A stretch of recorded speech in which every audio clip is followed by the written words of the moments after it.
Sure. Proverbs, Ecclesiastes, and Job. And all of these books are addressing the same set of questions. What kind of world are we living in? And what does it look like to live well in this world? So, how to be good at life. Yeah. So each of these books tackles these questions from a unique perspective, and it's important to understand all of them to get a fully biblical perspective on the good life. So as a thought experiment, you could actually imagine each of these books as a person.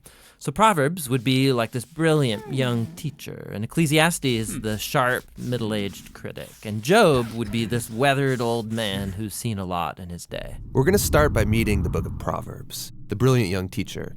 And she's not just smart, she's smart about everything: work, relationships, sex, spirituality. She has incredible insights, things you wouldn't see on your own. Yeah, she would be the perfect friend to have around when you need really specific advice. So what makes her so smart? Well, Proverbs can see things that most people don't see. She believes that there's an invisible creative force in the universe that can guide people in how they should live.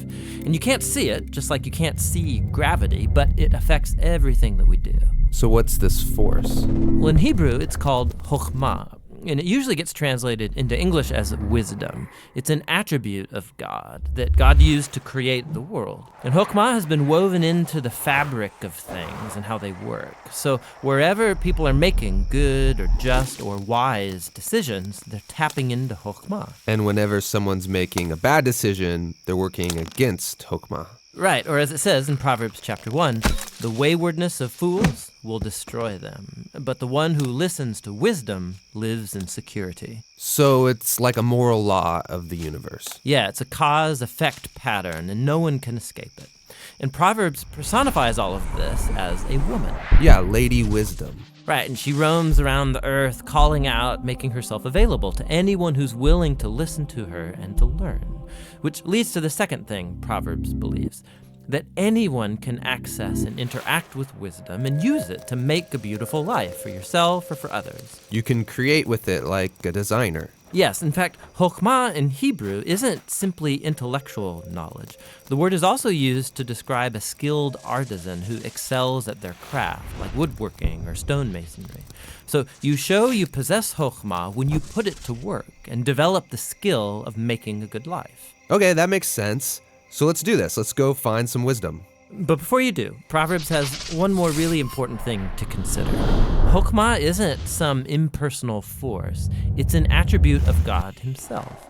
And so in Hebrew thought, your journey to becoming wise has to begin with what Proverbs calls the fear of the Lord. It's this healthy respect for God's definition of good and evil. And true wisdom means learning those boundary lines and not crossing them. Now, all those ideas you just unpacked are in chapters 1 through 9 in Proverbs. But when I think of the book of Proverbs, I think of the collection of sayings, the Proverbs themselves. Tell me about those.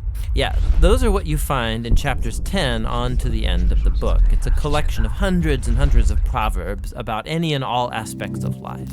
And chokhmah gets applied to them, resulting in this wise guidance to help you find a path towards success, and no matter what you do. If I design my life with these sayings, life is going to be good.